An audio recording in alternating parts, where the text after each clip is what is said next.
Oh, hello there, mate. Are you looking for a podcast where it's two British people doing impressions of other, usually non-specific British people? Well, you're in bloody luck. 'Cause today we're talking about the unique charm of the fucking FWA. We just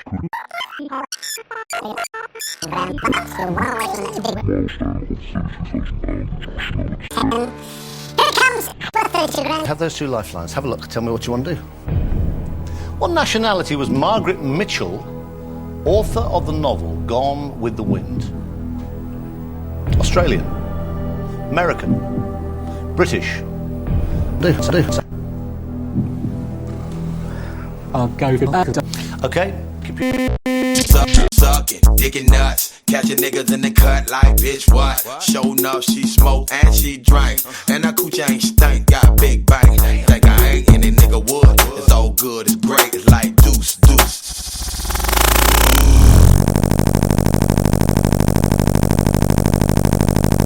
We have gone to the world of Proto-Quildania.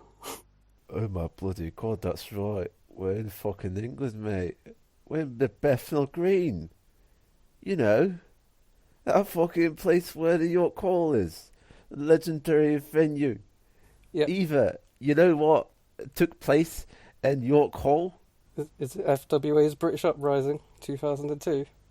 Well, yeah, that too, but it was also where Andy Q, right, he came in to this fucking David Starr versus Will Ospreay match, right? He just inserted himself in there, made it a three-way, and fucking Wembley Stadium, it went crazy, man. I swear. Wembley Stadium and Bethnal Green, yeah.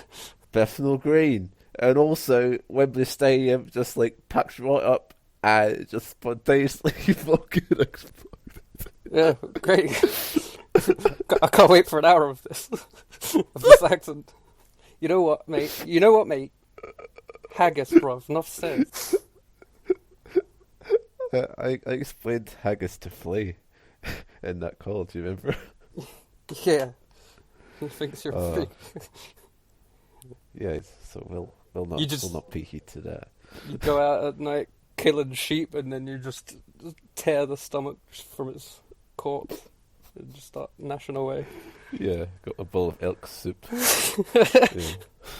There was a show, called FWA British Uprising. It happened in York Hall, in Bethnal Green, in London, in England, in the UK, in Europe, in the world. You were quite in the solar system. quite enthusiastic to get onto FWA, so I'm curious, how much experience do you have of his promotion? It was definitely my first time I realised, wait, there's wrestling in Britain. Because it was on... I've spoken about this channel, the Wrestling Channel. It had a wide variety of stuff. Yeah. Mostly what I remember seeing from it was Alex Shane, who we'll go into later. Alex Shane. Who I can't wait the show stealer. The show stealer. We might need to do a special cover of the show featuring that promo that you sent me, wherein he is a heel. Absolutely. We turn on our videos, and who do we hear as our commentary team? It's Tony Giles and Nick London. This commentary duo that, you know, it really hints at the constants that have been in Brit Wrestling's existence, you know. It's specifically the commentary duo that's like a babyface heel team and they suck shit. They do suck quite a lot of shit. I think in the first half I was giving them sort of the benefit of doubt, like, yeah, alright, these guys are fucking goofy twats, but this is a step up from, you know, Quilden and Andy Boy Simmons listening to them. Sure. But then the second half came and I thought, actually they're kind of just like the same. They're pretty much the same. The only difference is Tony Giles, the play-by-play, isn't like screaming in our ear all the time. Well, here's the thing about both these guys is that they seem to affect a sort of like it's not even really the BBC sort of voice. It's just generally sort of like narration voice, you know, as in like Tony Giles, he'll just like always like, you know, talk like this with a sort of ending to the sentences as to place emphasis. And like, you know, Nick London too, he'll just do that where it sounds like the fucking Big Brother narrator, you know? It's like really fucked up. in this opening here, they introduce us to British Uprising, you know, this show, and like there's a limo pulling up. I see a very familiar sight, which is Cannibal Corpse shirt. No, miserable British bastards queuing up outside York Hall in grey weather. It's too true. Great weather. It's so emblematic of this fucking island. The limo pulls up, and it's the motherfucking bad guys. The old school. The twisted genius, Dean Anus. Is his name really Anus? It's Aeus. But you might as well... I'm officially giving you permission to just call him Dean Anus. Like, why not? Yeah, and like, you know, they're like saying all his names, and they sound really made up. And then like Tony Giles, he has a problem with this guy Mark Slow, so he calls him Manky Boy Mark Slow. And then Nick Linden, he interjects, he's like, you can't call him Manky Boy Mark Slow. He cannot wrestle any of you. He cannot wrestle any of your family, and he cannot wrestle any of your friends. So it's like, that may well be true, Nick, but he still looks like a monkey. Yeah, we never really get a good look at this guy. I couldn't tell how monkey-esque he was, to be honest. But I shouldn't have brushed off you saying that there was a Cannibal Corpse hoodie, of course. Our proud sponsors at Relux.com. If you come blood or are addicted to vagina flesh, get yourself over there at Relux.com. That's all I'm saying, bro. That's what I'm saying. It's only so fitting that, you know, this show where Jerry Lynn finally returns to us is when we also get that motherfucking sponsor money, you know. And then after this, you know, like get that blood cum money. The blood cum money. Get that blood cum bag. I looked up some Cannibal Corpse lyrics. Yeah, I was planning on quoting some, but they're quite vile, actually. I don't fancy quoting them. Oh yeah, they're twisted. And speaking of twisted, this genius is twisted. The Dean Anus, he is like guiding, you know, his charges into the venue, and he's like, you know, talking to the camera, like, oh, this guy's gonna be the next champion. He's gonna like win the match or whatever. Mark my words and all that. And then it cuts to the opening of the show, and like, what the bloody... It's the bloody blitz out there. There's fucking fireworks going off out there. Oh my god. Fucking pyro, baby. You what?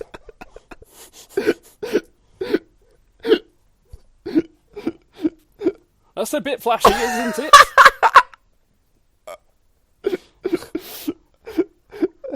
Tony Giles, he's there, and he's like talking about like, oh, here comes the referee, and then like, you know, the ring announcer comes after that. Let's like pay tribute to like another Englishman we know, Alex, and I'm gonna tribute him by saying, "Fit bird."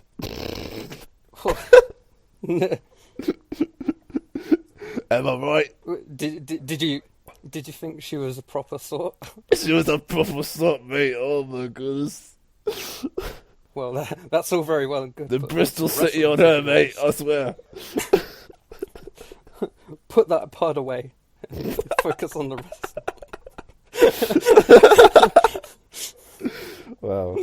You ever just decide to say pod? It's great. If you do it, you'll never turn back. Yes. Anyway. It's true. What's our opening match, Connor? The opening match, right? It's the number one contendership for one of the titles. I can't remember what the name of it is. It's irrelevant, honestly. I've got it written down. It is relevant because I've got it written down. It's the FWA All England title. It's the number one contendership match. The All England title. There you go. Continue. It's the number one contendership for that title. It's James Ty versus Raj Ghosh versus Jack Xavier, right? James Ty, he defeated Monkey Boy. Raj Ghosh, he's an up-and-coming prospect. And Jack Xavier, he's an upcoming prospect. James Ty, of course, he'd later become perhaps Misawa's toughest opponent, many people agree. Yes, it's on that fateful night in Coventry in 2005. Oh, yes. The Emerald Green. James Ty, right? Do you like seeing the clips of Masaru in these pipsqueak British rings? Sure I do. It's great. Wow Magazine's Rookie of the Year. I believe this is James Ty. He is like regarded as such. And you know something? This to me was quite a fun opener. Like the opening of the show, right? Like at the start of it, it was really fun. I was really amused by the accents. And then these three guys come out and they all seem cool and they're doing a bunch of fun stuff. I was like, oh, I'm really up for this show. Do you feel a similar way? Yeah. This match starts off, they're doing like freeway chain wrestling and it's quite daft, but I also quite like it for what it is. Absolutely. Obviously, we've seen Dragonless Key versus Daniels. It's following that sort of mould, but they're doing more reverse and hammerlocks and transitioning into headlocks. It's quite interesting. Yeah. What a lovely pair of headlocks. Indeed. I liked Tony Giles. Yeah, he says that James Ty reminds him of a young Lance Storm. He's got the charisma. Wow, he's got the charisma of a young Lance Storm. Steady on, everyone. Oh man, that's good. That's good. Tony Giles, he also like he ends up like having a horse in this match. You know, like Raj Ghosh, and like he is doing this, like he does a dive, and then like Tony is like, Raj Ghosh is my pick. Raj Ghosh, #1 contender. It's like that Robert promo for Malik. My pick is Malik, 'cause he hits harder and he batters people. If Robert was presenting the weather report. My pick is rainfall, 'cause the sky's fucking grey, mate. Look at it. All you people out there, I would recommend you go out today. It's fucking raining.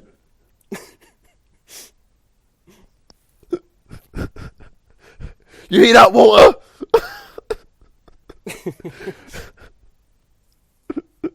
So this match, as I said, it's pretty fun, and you know, they're just doing other stuff like, yeah, it's staffed and that's why it works. It doesn't take itself seriously or anything like that. James Ty, eventually, all these pins they mount up, and soon he just gets the win. He gets the W, gets the #1 contendership for some time in the future, and we're all happy for him here. You know, it's just great. It's just congratulations, man. Who was it? A good one? James Ty. Congratulations, James. I'm so happy for him. Yeah, I had an idea that like this Jack Xavier fellow, he's wearing quite a colourful shirt. So if him and James Ty were to make an alliance, if you will, in the long term, their team name could be Tie Dye. Yeah, Yeah, that was one of those jokes where I saw the punchline about like 10 seconds before you said it, but you know, good stuff. I made you wait anyway. It's like many things. Anyway, then we move on to the first of. I do have one last note. When Please say it. James Ty kicks out a move and Giles says he had to dig deep to stay in this match. He had to dig those guys down to stay in this match. What a commitment he made. No condom or anything. Just What? dick them down. Oh, I tell you what, this James Ty fella is bloody right dick down. So yeah, a pleasant opener, and then we get a promo from the new breed, and yes. it goes a little something like this: "Tell you what, pitbulls, we've been training hard. We ain't been eating the pies like you have. We've been going down the gym every single day." That's pretty much the gist of that. It was good stuff. We've been lacking that gold round our waist yet. Yes, it's a beautiful promo. Both guys, they just like reiterate these sort of sentiments, and it's great. We're all hyped up for their The tag promos really are amazing on this show. Absolutely. And then we get this advertisement. This Nick Linden fella. Yeah. He's like, "You've watched the TV show. You've heard the music. Now buy the soundtrack. High octane beats." Yeah, available exclusively at fwamusic.co.uk. So head down to that now defunct website and pick yourself up a copy. I really wonder if I could still find this like a digital copy of this, or even a physical one. Yeah, I imagine it'll be quite hard. It's something you should consider researching. Yeah, maybe. I know the amount of octane that you like in your beats, and it's high. So this is for you. Of course. But now! Steal the show in 3 seconds. Steal the show in 2 seconds. Steal the show in 1 second. Steal the show in 0 seconds. Yes, it's Alex Shane. Oh yes, yes. The show stealer is here to save us. Yeah, Alex Shane.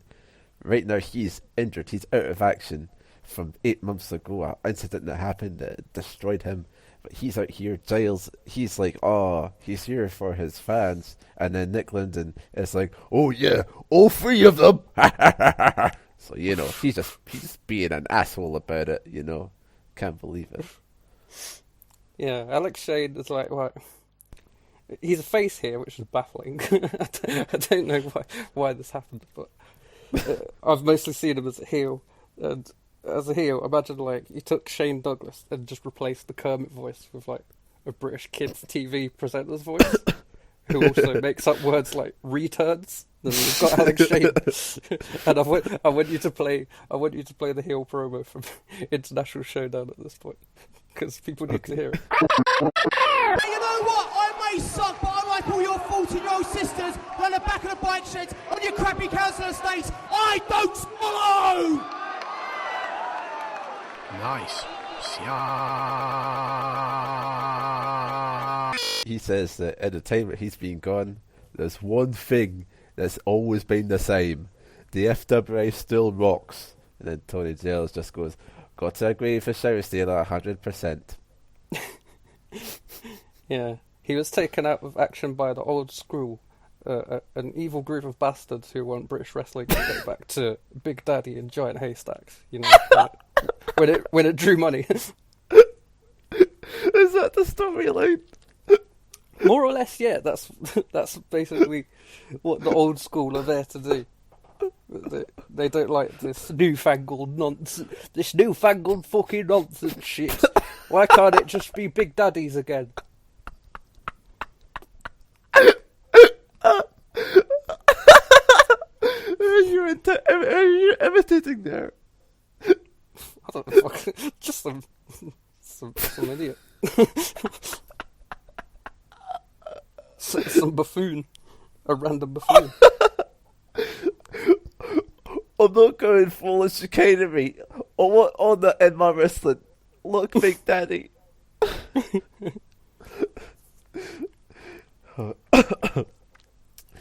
Gabe's a real Big Daddy when you think about it.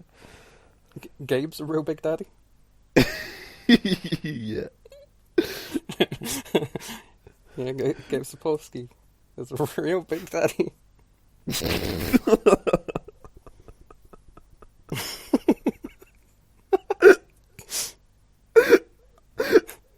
Oh no, sorry, I just imagined my Gabe voice saying, call me Daddy. Call me Daddy, ho!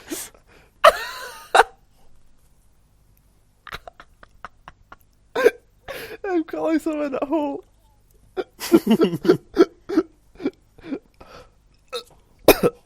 Okay. So Alex Shane, right? He's out there. He's talking shit about this old school who want to bring back the attitude era of pro wrestling. World of Sports Attitude Era. It was great. Remember when Big Daddy would just chug pints of ale and he'd say something racist or something. Remember the bloody grandmas with the umbrellas? Oh, it was so great. Thumbs up if you agree. Then the old school, they come out, the anus guy, as well as the other guy. They come out. Flash Barker. Yeah, and they're like, we hurt you with a steel chair. By the way, I put the steel chair in the ring and all that. Flash Barker, he looks proper hard, doesn't he? Yeah, he's a no-nonsense bastard. A no-nonsense boss. Dean I Ace like that he is the pasty manager figure who looks like he works in an office. He uses the Kurt Angle at ECW One Night Stand comeback. Yeah. A "You suck" chant. He says, "Your mother taught me." It's just like a dick. They still had a valid point. Yeah. I literally was just thinking about that recently. Just like, your mother taught me how. Oh, good memories. I like that Flash Barker, right? He like snatches the mic from Alex Shane, and then he just passes it over to his anus friend. It's quite funny to look at his that. anus friend. Now, I think you'll have to do the heavy lifting with this, because I couldn't really understand much of what was being said here from this point. Yeah, I couldn't really make much of it out either. But Alex Shane is just getting these like one-liners off. He's just like parring this guy on the mic. He's humiliated. He's doing so many burns. Yeah, and everyone's just like, "Oh, fucking well done, mate. Well done. You told him." That's it. Yeah, it was great banter, but I couldn't actually like hear shit. The crowd thought it was good, so that's what matters. But then soon Shane gets fucked on. He gets fucked on by Monkey. Oh no! Not the monkey. Fucking the monkey boy. The monkey boy attacks him with a steel chair and then goes ooh ah.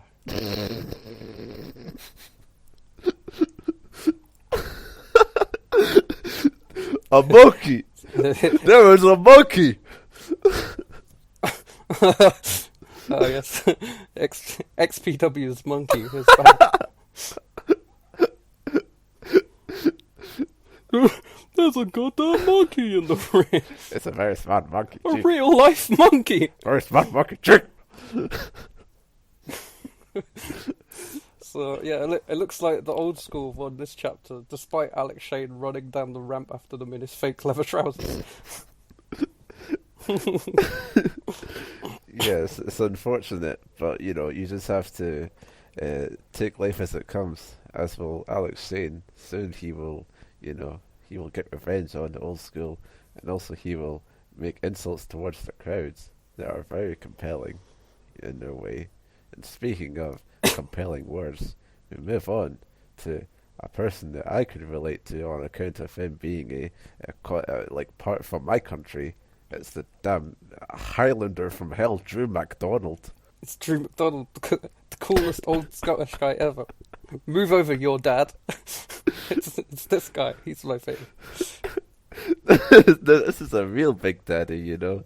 Like, Jesus Christ, that get up. Whoa. Man, I tell you what. His promo is just like, he's just so like, I don't even know what to fucking, I can't really do it justice. He's just like, so intriguing. Yeah, okay, brother, what we have here is a new Drew MacDonald.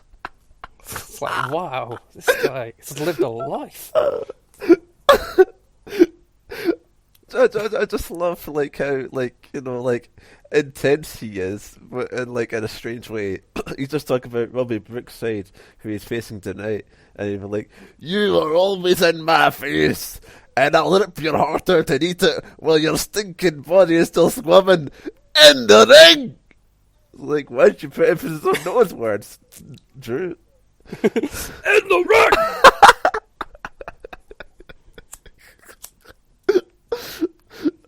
Oh yeah, so it's you know it's good to get like a bit more of like the UK flavour by like also introducing the similarly absurd sounding Scottish accent. Yeah, it's fucking ridiculous, isn't it? But yeah, I love this guy. I also love how he fumbles putting his shades back on after the intense at the end of the promo. I don't understand the logic behind why he takes him off in the first place. Because he's fucking serious. He wants you to see how serious his eyes are. And then he nearly pokes himself in his own eyes with the fucking handle of his glasses. So the point is that Robbie Brookside, this guy better be looking behind his back, because Jim McDonald, he's gonna just murder him. So, you know, that's something to look forward to.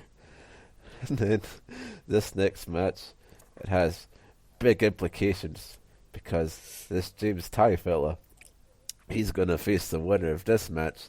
Is that all Europe or something or other title? All England title. All England?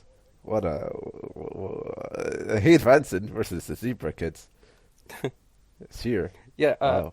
Zebra Kid, aka Roy Knight, who I'll touch on in a second, and Hayden Vanson, aka Foki. He looks a bit like a fake Loki at this point. That's a good name. Of course, Hayden Vanson, you probably know the name because he's the guy who did that weird promo on one episode of SmackDown and was binned off. And the rumours were that he was going to be like a Professor X-like figure with a team of mutants to take on the Undertaker. What the fuck? I really wish that happened so much. I didn't hear that part. That's what I heard. What the fuck? Imagine 2007 SmackDown, but with like lasers and CGI explosions and shit. That'd be so cool. That's crazy. Yeah. So yeah, I knew about that for ages, but I had no idea about Vanson in the ring until watching this. What did you make of him? Well, Hayden Vanson, he was like, you can definitely see the low-key influence, just in like some of the stuff he does, and like, but he doesn't really have like. It's strange to think that like he was a guy who is like going to be like, oh, this guy's going to beat that Undertaker, the dead man from Death Valley, and he seems like this like a very normal guy here. Though I suppose like if given time, like he'd fucking Michael Bay explosions, then he'd be a bit more convincing. yeah, and the other guy, Roy Knight. Oh, actually, before I touch on that, Hayden Vanson is another long retired guy whose personal Facebook is just up on Cage Match for some reason. Oh, that's right. Strigger, mate, leave these people alone. They've retired. They want their privacy. Yeah, for goodness sake, Strigger. But now, fuck yes, it's fucking Roy Knight, and he's got a fucking mullet. The night short and sweet, so I don't want to run on forever. But been told again I can't go to WWE tryouts, which I meant to be gone because I threatened a NXT trainer or whatever. No, that's bullshit. The bottom line is Mr. Regal was slagging my family off. Well, we heard he was slagging our family off, so a lot of wrestlers told us he was slagging us off, calling us pikey, scum, and my dad's a gangster, blah, blah, blah, blah, blah.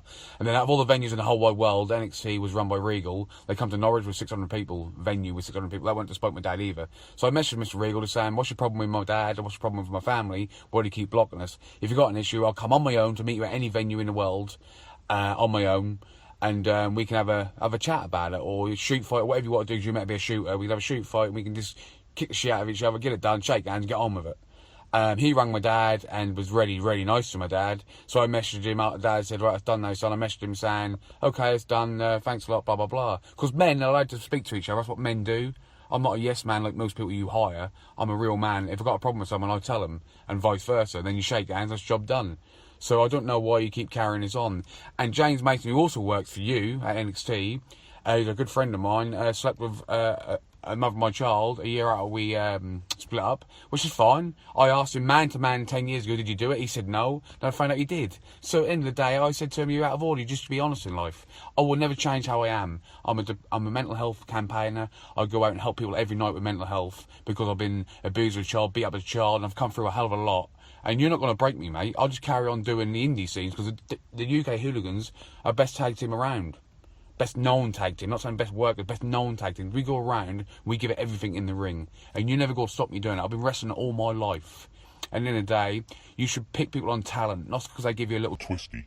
And I will never do that. I am what I am. I'm always will be honest. So at the end of the day, if I never go to WWE, I never go. That's fair enough. But don't keep talking shit and don't keep blocking my family. I've got kids coming through. I've got nephews coming through. My son's coming through. You've got to block all them because I dare ask you a question. Because for some reason he still hasn't deleted it. I could just still go up and find it. It's because he still believes in it. Yeah. I laughed so hard at all that, and then his video just cutting out when he's mid-sentence as well. That was by far the Brit Rest moment of 2019. By far. I enjoy that, like, it cuts out and like he still just says, "What? I'm gonna upload this now to Facebook." Do you remember like Paige being on like one of those Stone Cold podcasts on the WWE Network, and she's like giggling, recalling a story of her brothers beating the fuck out of someone with a pool cue. Yeah, I remember that being like, wasn't that a really awkward interview too? I think I just watched that bit, but like, yeah. Oh man. It's like, oh, my family, what are they like? They hideously assaulted a guy in a pub. I was remember I was watching one of the TV specials did about it on like ITV or something like that, right? And it was like, oh, here's a documentary about this Soraya Knight fella and her hopes to make it into biz. And then it was the Soraya Knight fella. and it would show her, right, with her family, and they would be watching WWE Monday Night Raw, and she would be like going like, you know, oh, John Cena Fast Jr. just went, yeah, and I'd be like, what an asshole.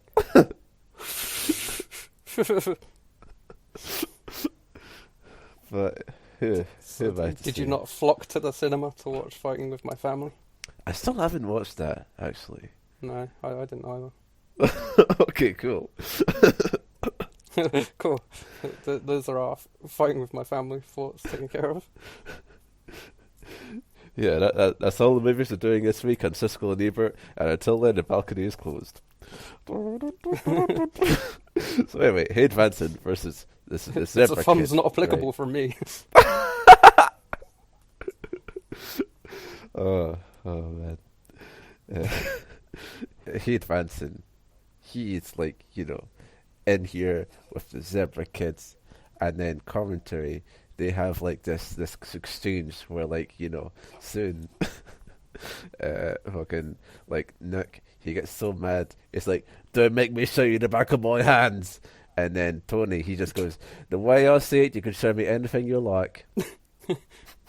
My personal favourite exchange from this match was Mick London saying, I know there's blue mats there, but if you think that's soft, I'd like to see you try that, Tony, in a really accusatory way. And then Tony just says, I totally agree, Mick. He's giving you attitude, and you just took it. Yeah, he just no-sold it. Yeah, they always make a big point of like, oh, the mats are there to protect the wrestlers, but it still hurts. Don't worry about it. So, Nick as well, like this Zebra Kid's, like the mullet is a big part of his persona, you know.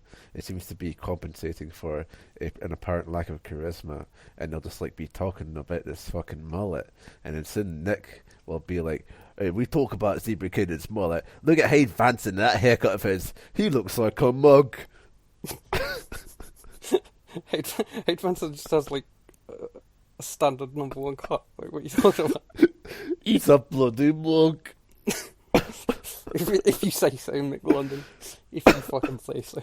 The main thing that I noted at Hayden Vanson's in-ring work is, like, you know, the Loki influence is mainly invisible when, like, you know, he's on the ground and he'll do like a big like sweeping kick, you know, from the guard. And what I also like saw was, like, you know what? I saw influence from Billy Fives. Billy Fives? Billy Fives. Because he does what is called a whisper in the wind, right? But it's really like the Billy Fives moonsault, wherein the other guy's standing up, so like when they collide, they have this segment of just going like, and then they just all fall over, and it looks very dangerous. I thought this was okay match. I preferred the opener, but it kept the momentum of the show going all right. Zebra Kid beats Foki with a big top rope elbow, and he didn't even have to give him a little twisty to do it. Good on him. I do think that his in the current day his finisher should be the little twisty. I'm gonna give you a little twisty, mate. But it's not gonna give you a little twisty. That's the point.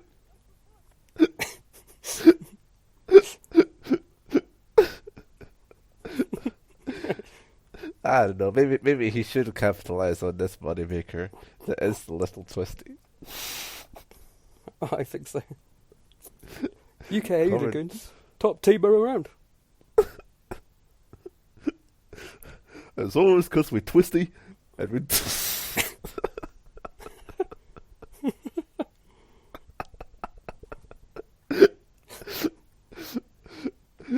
Commentary says that the perfect elbow from Zebra Kids only works because of the aerodynamics of his mullet. And I think, wow, I suppose you know what you're talking about. What with you being English and all? Of course. We have a promo from the family. The family. Wow. We have some... So the first guy talking is Paul Travell. He is awkward, but then the other guy, he seems to be the sort of leader of this family, called Scotty Rock. He just turns up and he tells us all that he's calm, incredibly calm. Look how calm he is. While everybody holds him back. It's funny. It's nice. Yeah, he says, right, that he's been in anger management, he's out of it now, he's passed.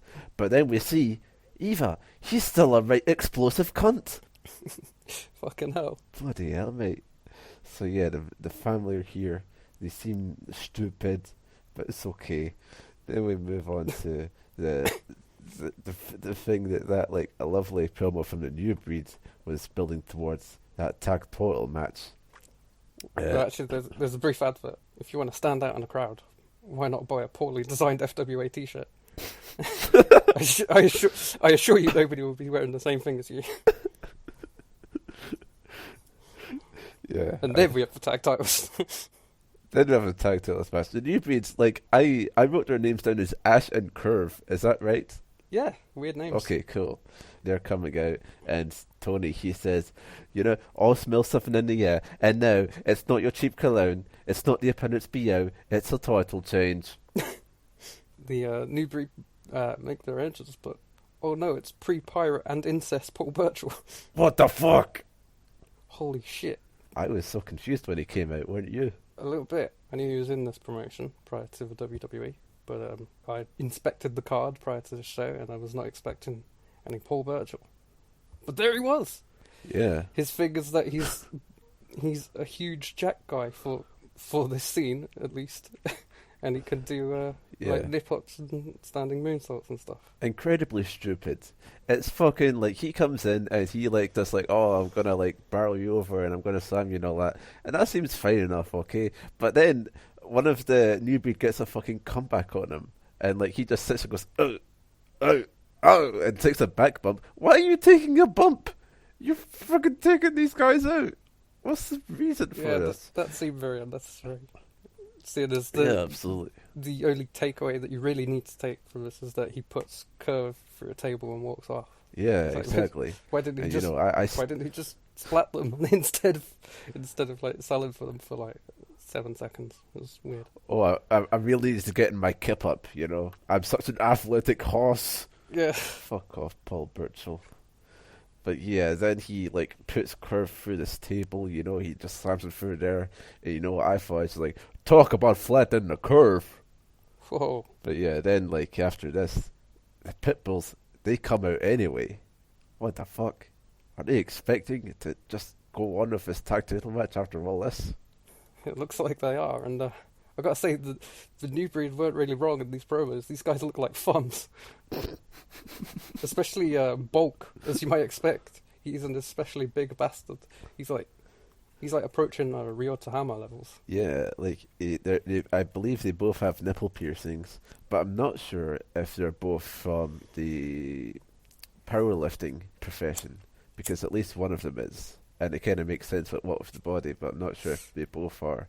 And they come out and they're just like, you know, what the fuck? This is dishonorable. This is a farce. How can they sit there in good conscience and take this title match even though there's one guy dead on the floor? They make pretty quick work of the New Breed. Bulk can just do a basic forward roll over his opponent, and it's a devastating move. That's the level of big he is, or as the crowd put it, you fat bastard. They get like a you know, like Ash, right? He will get like some offense going and like, you know, cause some misdirection, but then he'd be like, oh no, Curve, are you okay? Curve, talk to me. And then, you know, they just like take him out from there. and then they'll like do the thing where they've got him down for 100 count, but then they put his head up like, no, we want to continue the punishment, and that's always twisted. You don't hate to see that. Then eventually they pin him. It's just like, oh, Jesus Christ, how could you, Birchall? How could you, Birchall? How could you? And then, as they're walking off, as a new breed walk off, as it is advertised that up next is the German, Ulf Herman. Yeah, Ulf Herman, the German. Wow. And then we do get Ulf Herman in this promo here. Yeah, so he's wearing an ECW shirt, and he's like, "Hey, yeah, it's ECW time. Fuck this WWE. Fuck TNA. Not this crap you see on television. It's time for real wrestling." He's excited to be facing Balls Mahoney in a hardcore match later tonight. Strigger, please come collect your uncle. He is drunk. Nobody's perfect, but I am pretty fucking close. So yeah, it's a lovely promo. Have you heard this guy before? I've heard of it. I might have seen him. I watched a bit of FWA a few years ago, but I'm vaguely aware of his reputation anyway. Right, yeah. You see, he seems like a nice fellow. And then after this,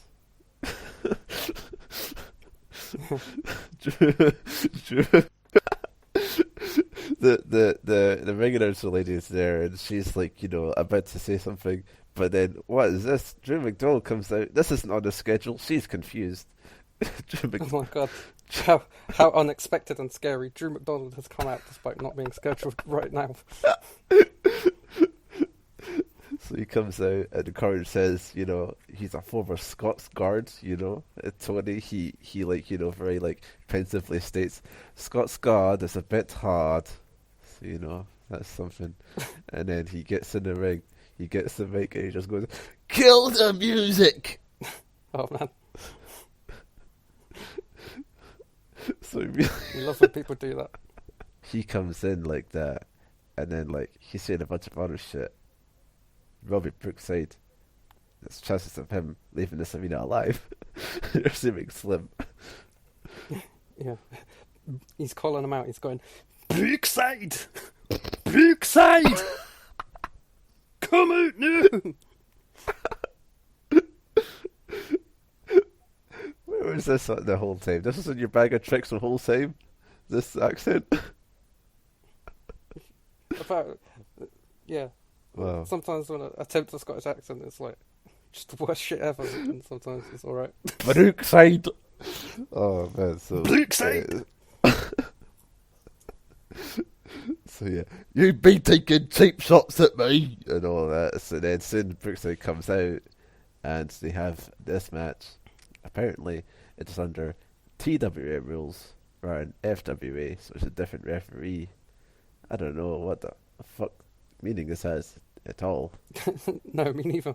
I didn't even notice that. Previous Brookside character is mentioned on commentary, him facing Kendo Kashin, which is a match that we might cover for a future compilation of this period of the British Indies that I have planned. Perhaps. It certainly sounds like an interesting matchup. Yeah, it sounds like it'd be a good match, and that, why? Because Tony and Nick, they finally come together and stuff, and it's like, that was a proper brilliant match, eh? So, Yeah, they've got the seal of approval from the lads. So we know it's good now. That's a key feature of this period of British Indies, just weird ass import matches. Yeah, it's crazy. Good stuff. During this, they establish the storyline for the part 1 main event, and they say that for this show and for the match featuring Jerry Lynn, the pile driver ban has been lifted. And you know why? Because Doug Williams, he doesn't want any excuses, He doesn't want to be he doesn't want to Scoot Andrews where Jerry Lynn can go, oh, but if I hit you with that forces of nature, you would be 1, 2, 3 out for the count.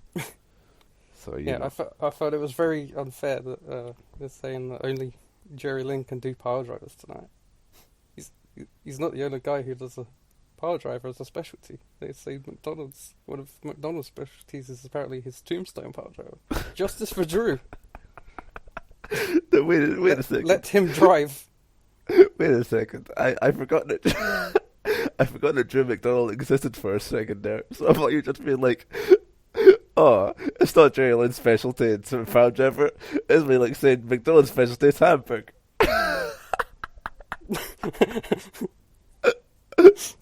But I see that McDonald's specialty is the tombstone power driver. He's amazing at it, isn't he? I don't know, because he wasn't allowed to do it. It's a shame. I've got to also look for some more Drew McDonald so I can see him hit this fucking move. And also because he's one interesting old school motherfucker, and apparently died in 2015. So what the fuck? Yeah, oh. That sucks. But like here and now, while he is still alive, he's a tough old Scot, you know. Because Robbie Brookside's specialty is a 3-4 drop kick, and he gets hit with it, right? He isn't out for the count. And then Tony, he's like, if that was me, I'd have been out for days. Well, fucking glad it isn't you. That'd be a boring match.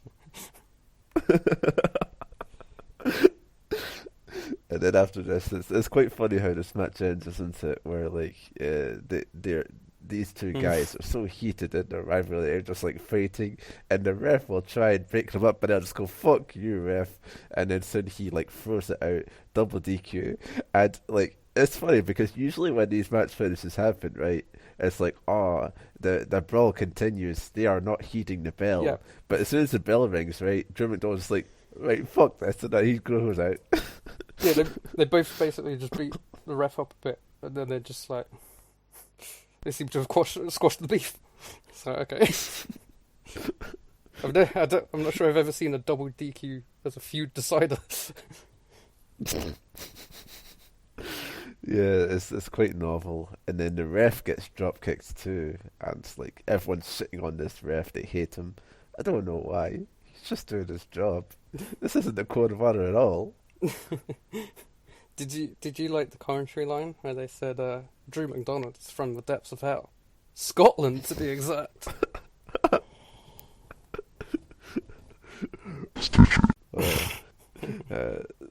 Yeah, we move on from this crazy feud. It's ended now apparently, and then we get to Johnny Storm. He's just hanging out. Yeah, and he's he's like, like, fucking 10-year-old boy voice. Oh, I didn't get much sleep last night, and there's a reason for it.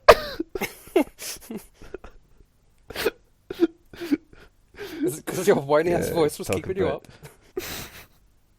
Yeah, he's talking about how he's facing AJ Styles, and then he's going to do his damn AJ Styles. Well, I'm going to do my damnedest. We gotta find out who. What is better, American or British? Yeah, Johnny Storm like getting some time away from his computer where he's compiling the VOW best 100 wrestlers list.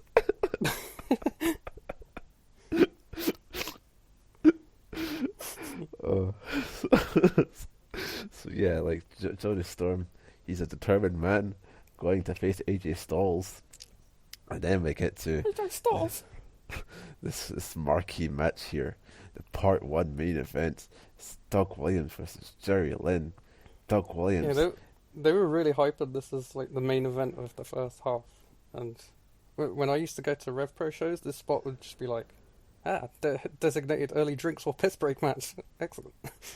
Yeah, like that was the thing. Is like it was weird. They were like hyping up as if it was like two separate like cards almost. Like yeah, it's a weird one. So Doug Williams, the anarchist, he comes out. He's high fiving everyone. Someone's got a sign of the anarchism symbol. He's like, oh, because this is gimmick, you know. So bloody hell, mate! That's what's on my trunks.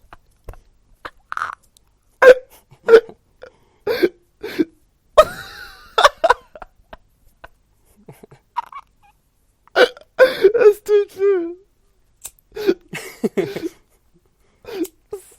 Jerry Lynn comes out then, and like it's confusing, you know, because they're talking about his accolades. You know, they're saying, "Oh, if there's a belt out there, Jerry Lynn's wrestled it." He's the infamous belt wrestler. He only wrestles championship belts. Intercontinental title, you've been dodging me too long.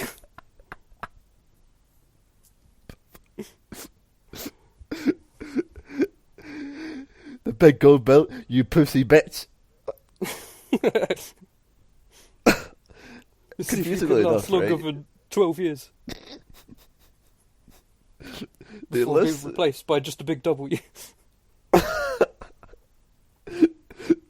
Confusing enough, right? They bring up that he is a former TNA X Division champion, but then they add maybe even the current TNA X Division champion. Like, do you know? Yeah, come on, guys. Yes, it's fucked up. They do, like, you know, arm drags and shit. And, like, you know, and then, like, Doug gets, like, an upper hand, and then, like, the commentator's like, oh, but Jerry Lynn was thinking this is just a British guy, but it's actually the anarchist Doug Williams.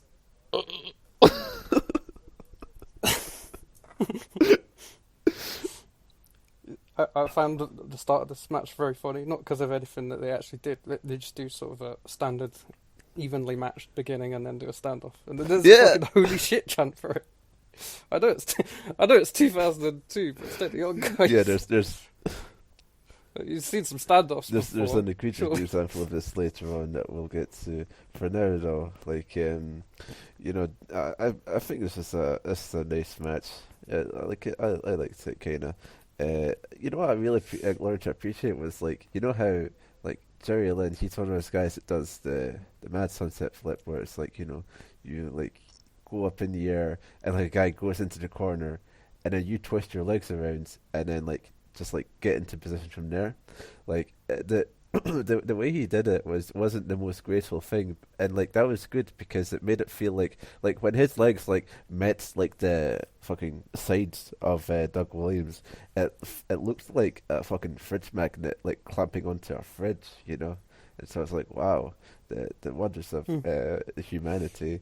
And I also, like, at the time when I was noting it down, I described it as Matt Twisty. As what? Matt Twisty. Serendipity, if you will, if you can believe it. Yeah, that was a nice reversal there. The match is okay, you know, it's okay. It's probably the best Jerry Lynn match that we've covered so far. Yeah, I suppose it is. And it's like, you know, he tries hitting. It's not the stiffest competition exactly, but you know. Yeah. He tries hitting his pile driver. He does not. It gets countered. Then he does stuff, and then Doug Williams, he does the Revolution DDT. It's so Revolution that Alex is pirating it. I can't believe he got quoted. Yeah, his hopes of becoming friends of the Osmo, Shaw Samuels, and all the other British stars you can think of, vanquished. Well, because... Yeah, I just want to say, bring back Josh Bodum and Public Hanging. Wow. Yeah. Those are my viewpoints.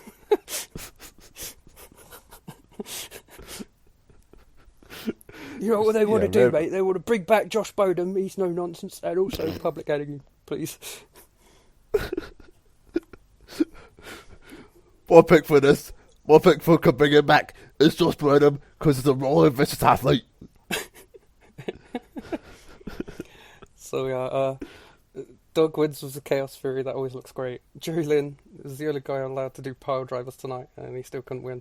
Pitiful shit. Yeah, pitiful shit. He has no excuses now. Yep. Balls! Yeah. Balls Mahoney is here. Wow. This is another great fucking promo. Apparently he got held up at the airport, for having loads of barbed wire in his bag. But then Balls yelled at the guy that he's got him, don't you know, I've got an important match with Ulf Herman coming up.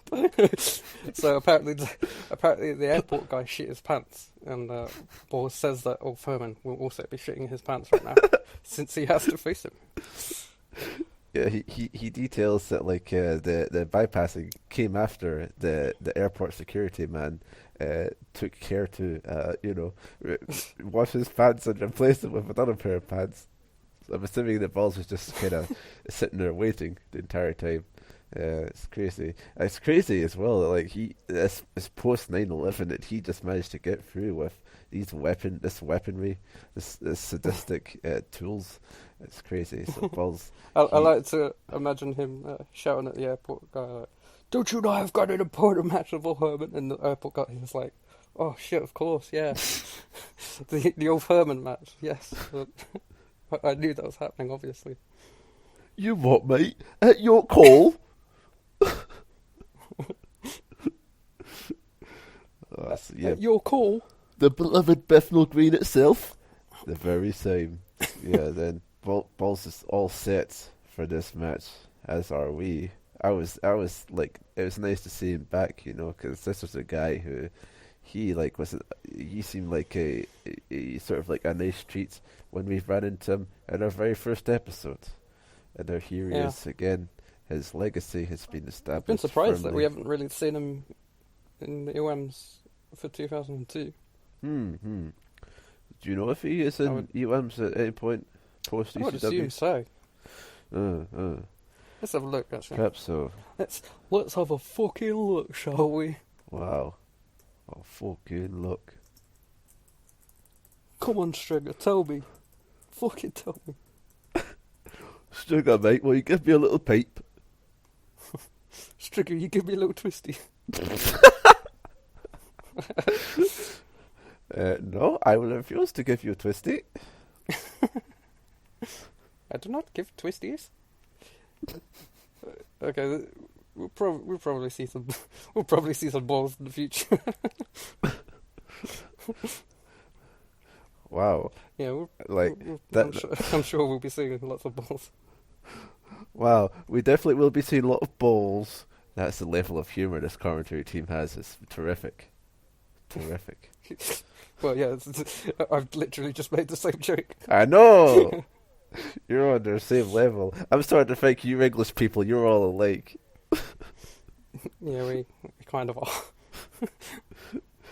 Then we get on to the next segment, right? And this, it kind of threw me for a loop a bit.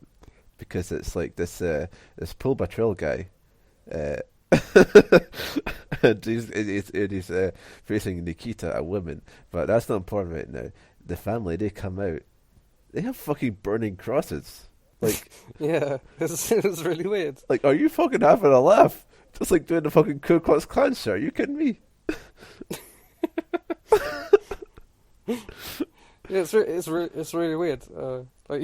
Even ignoring the fact that they are burning crosses, it's still like a weird these guys seem like weird gangrel marks or something. When the promo that we saw from earlier did not communicate that at all. Yeah, but see, the commentator trying to put them off oh, these people are twisted. It seems like they're not even there. But I'm assuming what they're trying to do is some kind of gothic thing here, but I really don't think gothic in England makes. I know that Cradle of Filth exists and stuff, but yeah, I mean, that Brandon Thomas guy that was saying so scary. He was fucking laughing like an asshole in the promo, So I don't even know what to believe anymore. And then Nikita comes in. She's like this lady wrestler, and the whole dynamic of this match is that Well, Nikita is actually Katie Birchall. Unbelievable. Yeah. Why is she called Nikita? Pre-incest. Did you really like that TV show that used to come on after Raw in 1997? Love him, Nikita. I don't know. Oh, so many questions. But yeah, Nikita, the future Katie Lee Birchall, incestuous partner Paul Birchall, she's here, and she's in this match that, it's a fucking chauvinism match. Can you believe it, Eva? I kind of can. Yeah. I mean, because, like, you know, I was noticing there was no women on the show up until this point, and I was kind of thinking, okay, maybe that's good, because I don't want to, you know, test whether this commentary team is okay with women wrestling. And Jesus fucking Christ. Jesus Christ, this just really tired me out, you know. Yeah, it's not a ideal start to the second half, is it? Not at all. I'm sure you because you downloaded the show, I'm sure you were able to do something in the media player, but I just watched it on YouTube and the video went out of sync, so it was even harder to enjoy this one. It was annoying out of sync too, you know, where like it gets a little bit more out of sync with every, like, you know, fucking 20 seconds, so you have to keep, like, you know, fucking messing about with it. But yeah, even without this problem, the match wouldn't. It just still pissed me off, you know. Not really even pissed me off, but just like, you know, this is the point where, like, you know, the novelty of the English accent, you know, it kind of started like wearing thin when, like, you know, it's just like half baked shit with like fucking, like, you know, this crap where, like, you know, oh, Nikita wrestles this match and we all say like, oh, what a drop kick, but then it was like, oh, and while she was in the kitchen washing some dishes, and, like, you know, okay, man, Jesus Christ, it's like, yeah. Did you get the set? Like, we've heard a fair amount of early 2000s misogynist colour commentators now, but did you feel like this Mick London guy was particularly awkward at it? That's it. It's like, you know, he was just like affecting this for a fake wrestling storyline, and, like, you know, that's even worse. It's like he's not even convincingly a woman hater, and, like, and, you know, like this match as well. It just goes on much too long for, like, the story they're telling, because, like, Nikita loses this match. She got her back broken a lot by this Pull Patrol guy, and, you know, then he wins, and the whole message is like, oh, I guess the women weren't ready for the bloody wrestling, and if that was the main purpose of it, what reason was there for it to go on, like, fucking 5 minutes longer than it should have? What was the point of, like, the fucking, like, that fucking turnbuckle pad spot? Where, like, you know, oh, it's a hope spot, oh, but it's not actually, it's going on for like 5 more minutes now. Just no point to it. Shut up. Shut up. Yeah. Shit match. Shit match. There's also, when I said this Mick London guy is particularly awkward at doing this, even though it's a bad thing in the beginning, it's just like, there's an exchange where he's like, I'd make her clean my dishes. And the other guy goes, if she heard you, she'd clean your clock. Yeah. And the other guy's like, did you say clock or Just fucking say cock. I won't say it. I mean, no, just say cock. Because when you look in the mirror every day, you fucking see one, mate. You got him good there, Eva. Thanks. I hope he's listening. Yeah, and then, like, there's a certain point where, like, Nick, he says, like, Nikita, she's supposed to buy baking foil, and you know what baking foil is like when you peel it off, it's hot. And then, like, Tony's replying just like, you're damn right she's hot, Nick. Like, what kind of fucking banter is this? Like, shut up. But yeah, then, like, this match ends mercifully, and, you know, then we are able to move on to sorry. What? Yeah, I just have to point out this Tony Giles here. He says Travell took as much out of himself as he did Nikita with a spine buster. No, he didn't, dickhead. He was a bit woozy, and he didn't get the cover straight away. But he didn't take as much out of himself, did he? Come on. Come on! Oh, yeah. I hate when I do a spine buster and my spine just explodes. Yeah. Ridiculous line, man. Just ridiculously all around. And then we get to Herman, that German, versus Balls Mahoney. Herman, he comes out with a stick that's also burning. You know, it's kind of weird, but at least it's less overtly racist than burning crosses. And then Balls Mahoney comes out.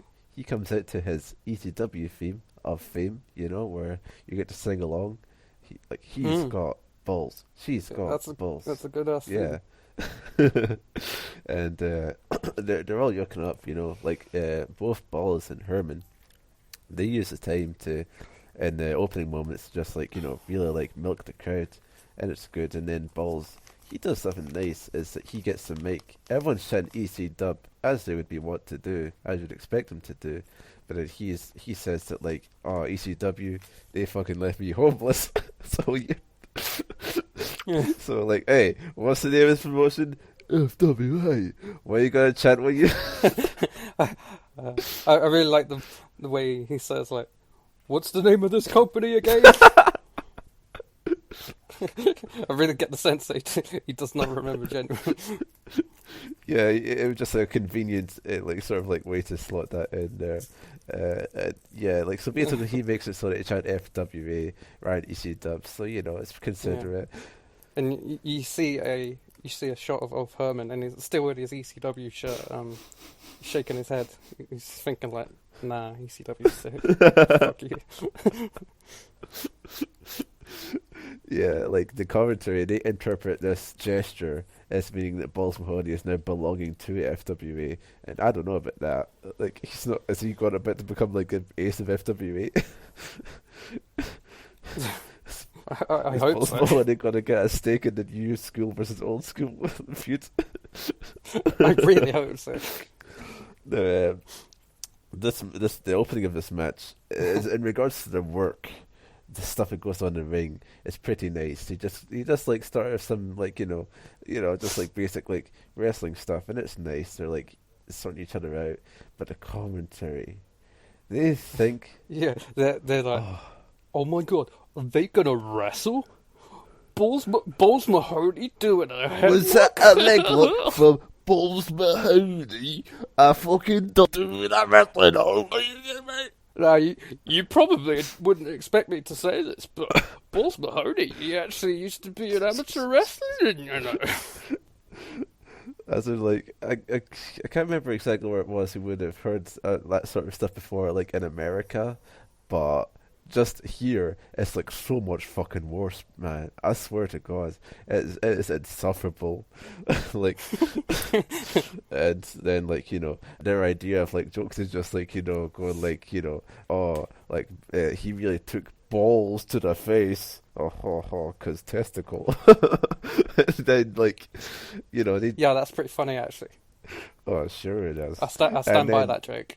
And then, like, they fucking, like, you know what's funny is that, like, they do all this, and then, like, you know what really makes me laugh a lot? It's when Nick Linden, like, they're on the outside, and he actually says, ball mo. Ball.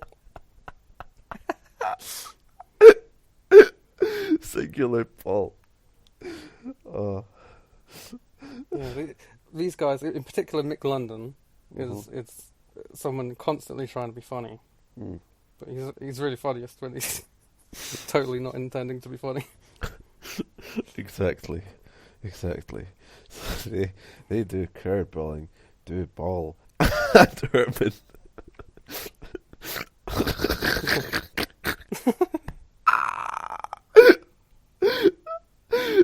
They go into the crowd, right? And they're doing some crowd brawling away from the view of the crowd. And the crowd, they start chanting, "We can't see shit," so as to convey that they cannot see the action. And it is this perfect timing here from commentary to say, this is what you pay your money for.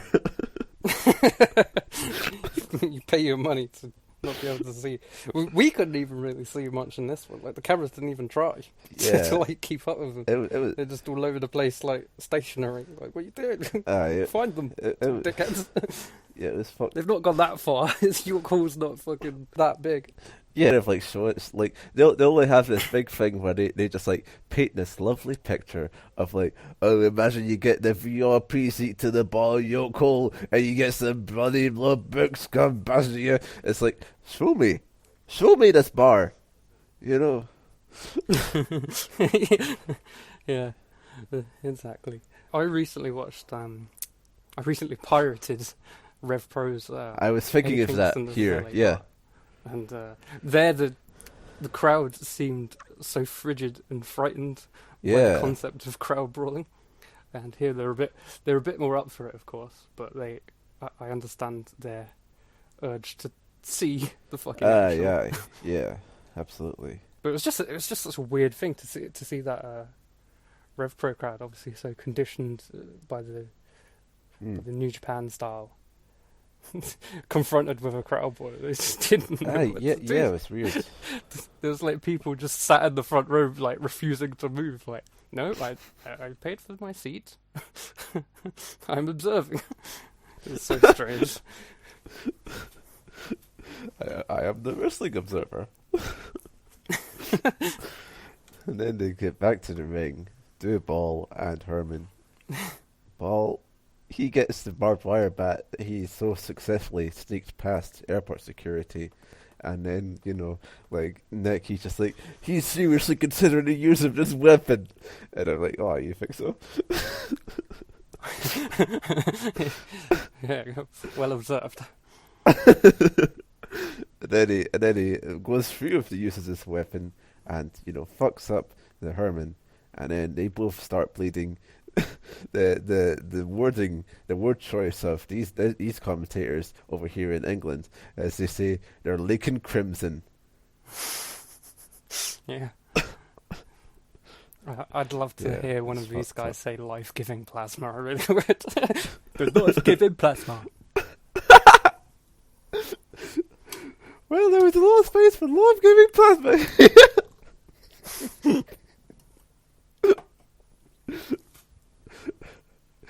They continue to believe that a testicle is a laughing matter.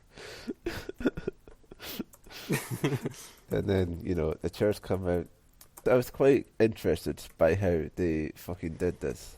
Wherein Herman, he gets first shot of the chairs, and the crowd appear to boo his chair shots. They appear to regard them as Pussy's chair shots.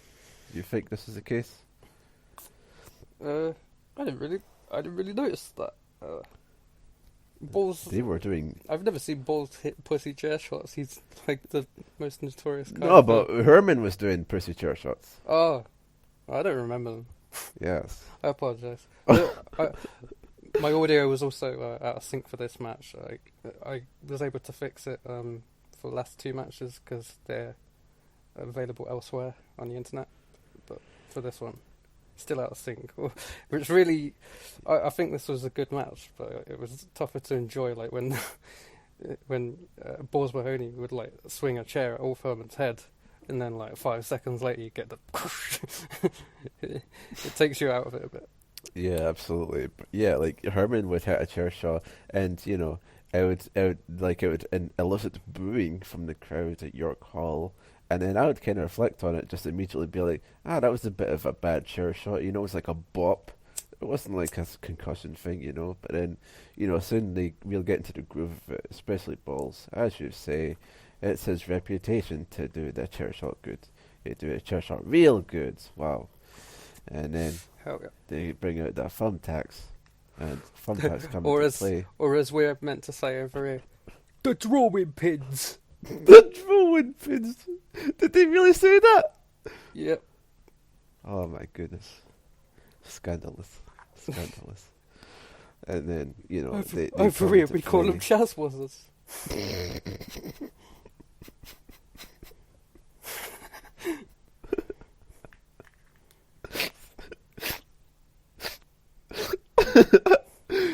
You bloody yaks a minute.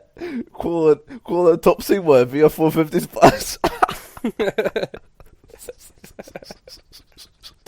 Topsy Worthy. Yeah, sometimes come into play.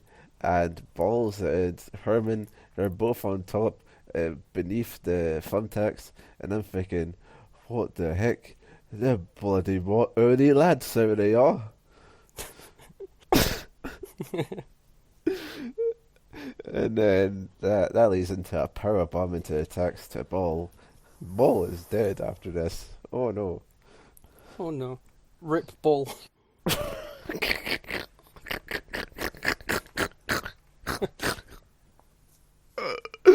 Rip Ball. Yeah, Herman, he gets the he gets the torch passed to him, you know, from one ball to another. And you know, it doesn't seem as if like they don't do a respect like thing. He just kind of leaves, and then you know, like well, he gets the ovation from the crowd, so that's okay enough, and then we can move on. So overall, I know your opinion of this match will be coloured by technical difficulties, but in reflection, did you think this is a profitable venture for FWA? Yeah, they should inject ball into all of their top feuds. Testicle like, is laughing matter. Like, what does a faction who is concerned about bringing British wrestling back to Big Daddy even think of Balls Mahoney? Well, so many unanswered questions, you know. That's a sort of unanswered question that the crowd are just dying to hear the answer to, you know. The crowd is me. I want to see that. Absolutely. So then we move on to another one of these marquee matches. Johnny Storm didn't get any sleep last night, and now he's here facing AJ Styles. What is better, American or British? What did you just say? What's better, American or British? It's time to find out. Oh, AJ Styles. So hate to be here in England. He comes out, but he doesn't come out to you are, I am. What the fuck? You're in England. You could have got a Chuckle Brothers collab in there. Oh, have you seen Chuckle Brothers collab with fucking Tenchi Strider from like a few years ago? Yeah. That was so great. they'd be up for it, man. Yeah, they would have done it. Mm. Come on, AJ. Mm. It's as if this is one of your top concerns. He's so hyped to be here in England, but apparently not hyped enough to make use of these clear money-making opportunities. And then Johnny Storm comes out. You know, this guy who we've seen before in the US of A, but now here he is on home turf. Nick, he sees Johnny as the Pop-Tart of the FWA. As you know, it's like fucking Johnny Storm. He's nutritious, but also sugary sweet. Of course. Of course. And then, you know something? I wasn't much for this match. Were you not? Not particularly. I thought it was pretty dope. I thought AJ didn't take it easy. There was some pretty mad shit that they did. I enjoyed it on the whole, for sure. This isn't related to like my perception from the match. It didn't really influence it that much, but like, you know, there's to go back to that example of like, you know, people going holy shit at a standoff. So here, AJ and Johnny, they do some basic stuff, and then they do a standoff, right? And then Tony, he just goes, a standoff, fantastic. It's already a classic. Yeah. And then, I don't know, like, the highest spots, maybe it's just because, like, I said, like, my patience with, like, the British is worn thin. I understand. And, you know, then, like, they're just doing all this stuff. Like, at one point, like, the Styles Clash is blocked by Johnny Storm, who then gets powerbombed, and then Nick is like, if that doesn't leave a grease mark, I don't know what will. Like, why are you speculating on the presence of grease? You fool. I don't know about that finish. That was also a bit silly, you know. It's just like, what happens, right, is that AJ, he hits the Super Styles Clash. I shall remember that put away to Jerry Lynn in Ring of Honor one time, and it would have put away Johnny Storm. I didn't remember at all. Oh, well, good thing I have the memory of an elephant. And it would have put away Johnny. Just don't forget. My pick for the tournament is elephant, because he just don't forget. He thinks harder. And he remembers people. Couldn't say the same for me. Oh my god. He remembers people. Oh. But go on, complain about his finish. I didn't mind.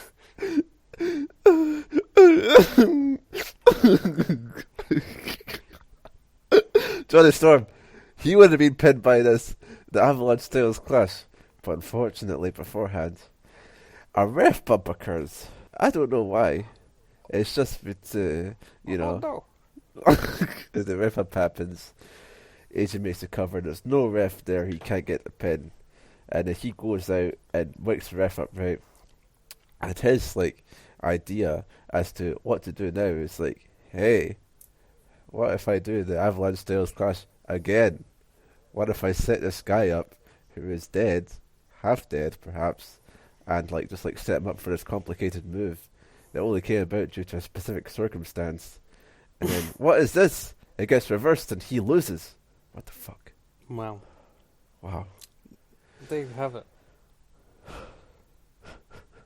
No, I mean, I get your issue with the why was the ref knocked down? I can understand that.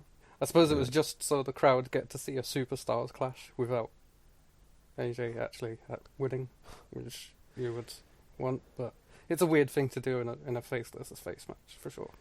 Yeah, and plus they're talking about this will do a number for the international name of Johnny Storm, but now AJ has a damn excuse. It's Yeah. But in general, I thought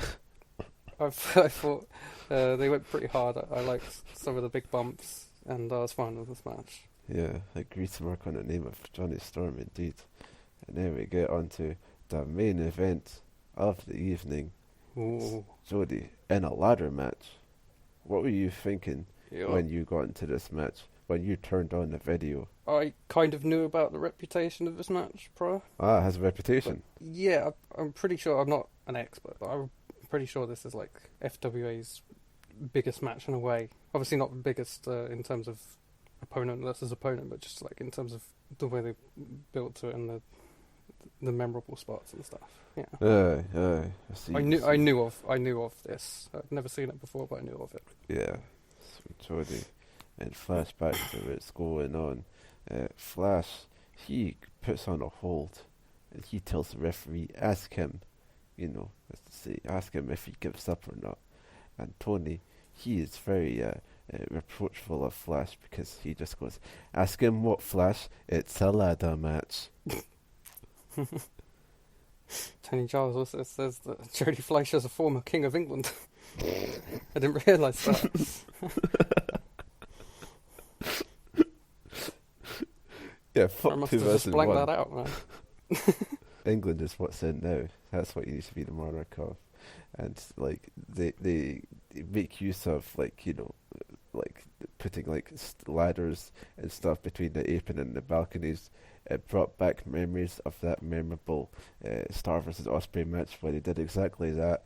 And David Starr, he'd be like, "Oh my God, I could do this. I could powerbomb Will Ospreay on the railing. It would be so twisted, but I can't feel myself going away from it." But it didn't. And then same thing sort of happens here. Just a bunch of teasing of whatnot, and then tell me about the big spot that in this match, what with the ladder and the balcony and whatnot. All of a sudden, Flash has the ladder set up next to the balcony. He climbs up to the ledge of the balcony and just, as soon as he's up there, he's moonsaulted straight off it. Fucking hell. Looks great. Yeah, it's crazy. There's not much of a setup to this. It just kind of happens, yeah. Yeah, it just kind of happens, but I can cut him some slack when it's a balcony bump. The main thing you want to be focusing on is making sure you don't die. We'll see. the preservation of life rather than a nice slick setup. That is a quality that I would say benefits it, is that it just kind of happens, because I would hate nothing more than if they tried to be like, oh, I'm manufacturing a reason for me to be on the fucking balcony, just they say it's like, oh, let's do this cool thing, and you said, oh, I'm going to do the cool thing. Yeah, that's cool with me, Yeah, absolutely. Prior to this, the only really notable thing is that fucking Jody Fleisch, his springboard shooting star presses to the outside are just astounding. I've never seen any really. do those I thought you were going to bring up that, Tony talks about how Jodie's been trained in circus arts from a young age, and apparently, who had their eye on Jodie Fleisch? None other than Princess Di. Wow. And that's how he became the King of England. Yeah, it's fucking crazy. Like, have you noticed on this show, right? There's a variety of dives that happen, and usually it's just like basic planchas. But every single time, it's like suicide dive. yeah, they do that. And speaking of like stuff that only assholes would do, right? Like, there's a spot that happens here where Jodie is on the ladder, and then Flashy goes up. Like, the ladder is on, like, the between the apron and the fence, as aforementioned, and it gets used by, he's on the ladder, and then Flash, he jumps off at the top rope to do a senton onto it, right? It's a big, like, it would be big hurty for you if that happened to you, right? But, you want to talk about, like, exaggeration, hyperbole, just like... We've discussed it in the past, like, I think his head fell off, like that. But like this time, Nick, he just goes, I think Jodie Fleisch is dead. I think I just saw his kidney fly out his mouth and fly across the arena. I think you're on fucking acid, mate. You're losing your wick. I didn't see personally Fleisch spit a kidney across the arena. I would think that people would notice. I'm not saying it didn't happen, but I didn't see it. So then. So did you feel like after the huge spot that this normalised surprisingly quickly? Well, yeah, it becomes quite. It kind of carries on. Doesn't it? Yeah. As in, like, it was a strange match. As in, like, maybe I wasn't in the right mind space to really appreciate it like this, but like it did just kind of feel as if it kind of went by in a way, and then like it seems like Jodie, after all this, he might be getting the upper hand, but oh no, it's time for monkey. Monkey. There was a pirate on here, and monkey, he has handcuffs. That's a very police monkey, Chico. And, he, like, handcuffs Jodie Fleisch. This is the fucked up handcuff spot, isn't it, Eva? Because Jodie Fleisch, she gets handcuffed, right? And then Flashy comes towards him with a chair. Jodie just breaks the handcuffs. The whole spot lasts, like, 10 seconds. Yeah. Yeah, just immediately the handcuffs fucking break. I think they'd got, like, some, like, kids' plastic gloves or something. Yeah. You went to bloody Powerline for the handcuffs, eh? So, yeah. But now, oh my god, thank god, it's the show stealer. The show stealer! Alex Shane. Alex Shane is here to save the day at last. Safe to say. Two ladders are safe set to up. Say, show stolen. Yeah. Hell yeah. The one night stand. Thank you, Alex Shane, for everything that you have done in your life. Including that shit No Fans Bri'ish show that you commentated on recently. Congratulations for still being in work. Alex Shane, thank you for fucking my mom. He didn't do that, I don't think. I hope not. Well, you said he did. If I found that out, I'd be annoyed. I didn't say shit. No, he said he did, I'm sure. I mean, like... well, he's lying. Unless you're going to tell me that I'm not actually a retard. We're all retards. Look, we're all retards here. So the finish happens now. Two ladders set up. Both guys climb one. Barker, he tilts Fleisch's ladder, but Fleisch bounces off the top rope with his foot, and he gets back upright. And then he tilts Barker's ladder. Barker does not get back upright. He's going crashing out to the floor, which gives Fleisch the opportunity to grab the title and win. FWA locker room comes out to congratulate Jodie Fleisch. Oh, this was a good match, which this is a good match, which due to like, some of the more amazing things in it, I wanted to be able to say that it was great. Yeah. But it kind of wasn't. There's points where it could just use more breathing room, and there's spots where, right, there's Barker guy. He's in the old school, right? Yes. It's not very old school to take to the top rope and do a senton onto a ladder that's balanced across a guardrail and apron.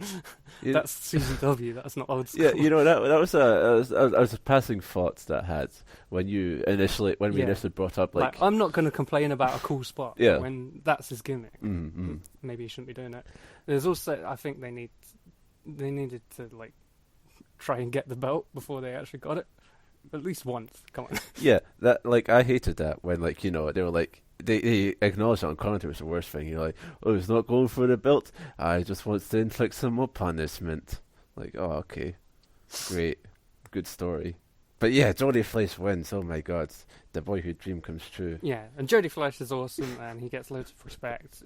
Overall, it's a pleasant, satisfying match. He did it for Diana. he did it for Lady Di.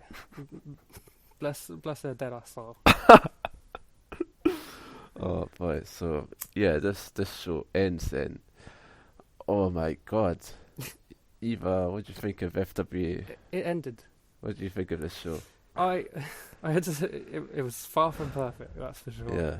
But I could engage with this period of British wrestling much easier than I can anything coming from the country today, unless it's Robbo.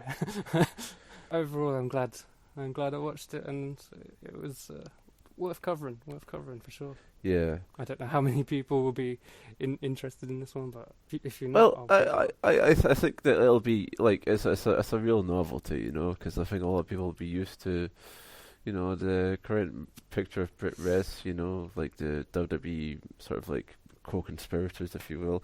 But you know, there's this sort of period where like there's the guys who like go on to become something, like, you know, Doug Williams and all that. You can kind of see guys who are like I've heard about before that Brit Res as it is now is quite like it's like, you know, like a pop punk thing, you know, where like just like these guys, they ain't going anywhere else. It's nice to see guys who like, you know, they are great and they can go into other places, but it's not as if they're like, you know, oh, he's just waiting for a contract. Like you see Doug Williams or something like that, right? And you think, okay, this is British style. This is like what the style of this region is. You kind of get it tangibly in a way, and that's like, you know, it feels a bit more recognizable. But this show, it was just like a thing where, as I said, fucking like the charm of this show, it kind of wears off after a while, and you know, at a certain point, like the matches, they kind of just like, you know, blended together, and I didn't really think much of them. But like, yeah, it's fucked up thinking about it, because I really was having a lot of like fun in the opener, you know, because like these three guys are going, I'm so up for some bloody graps, you know. But would you say that was your favourite match then, the opener? Yeah, I'd say so. Yeah, I can see that. And then like it just kind of went from there, and like, you know, it just kept on being British, you know. It's crazy. They kept on being British. They didn't start being Lithuanian at any point. It's great. But yeah, FWA was a quirky product, not without its annoying and shit qualities, but it's more endearing than Rev Pro in my opinion, and more endearing than the Gress and whatever else. Yeah, absolutely.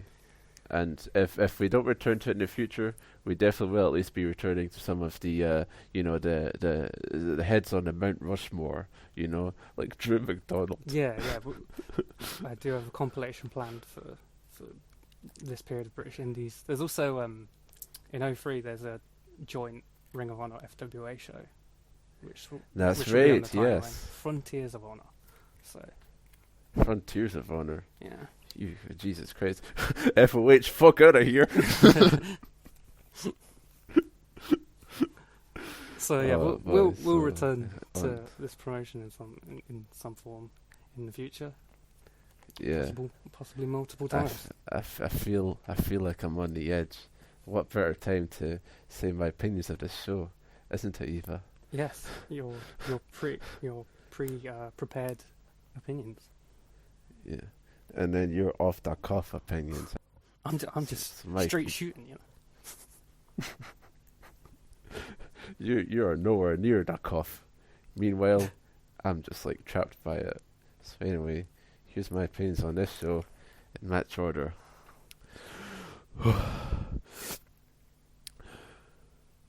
Bloody hell! Well, alright then, mate. Fuck's sake, I'm what bloody plugged about this, I am. That bit fucking naff, eh? Oh, I'm utter knackered. Right, no, that was bollocks. Oh, you mental? When's he stenders on? Oh. When's he stenders on? That was a good one. That was a good one. Maybe I should have gone first. I don't know if I can top that. Alright. So the opener, the freeway. Is that the Mid-Sandstorm? What? Was that the Mid-Sandstorm you just did there? It was a general noise of approval, but it could also be sandstorm. It's open to interpretation, you know. Wow. That's what I like to think that I'm doing here. Open to interpretation. So, Zebra Kid versus Hayde Vanson. Little Twisty.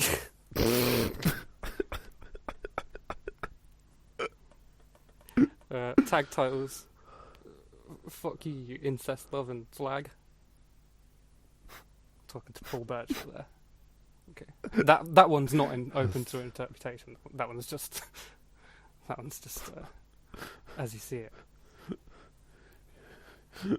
So Robbie Brookside versus Drew McDonald. Brookside.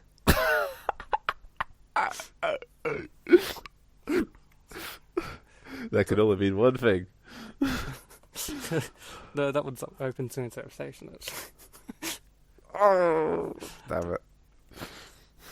Doug Williams versus Jerry Lynn. Yeah. Yeah. Paul Travell versus Nikita. Fuck off, mate. Fuck off. Ball versus Herman. Ball. Ball. I'm just recapping. These aren't opinions at all. They're what you feel. Johnny Storm versus AJ Styles. Oh yeah, okay. And the main event. Oh, good effort, mate. Well done. Yeah, just to make it perfectly clear, AJ versus Johnny Storm. So that was featured for the bloody amount one when Coronation Street was on. Coronation Street. Talking about that bloody Corey. All I need in my life is just my bed, my Corey, and I fucking fire up.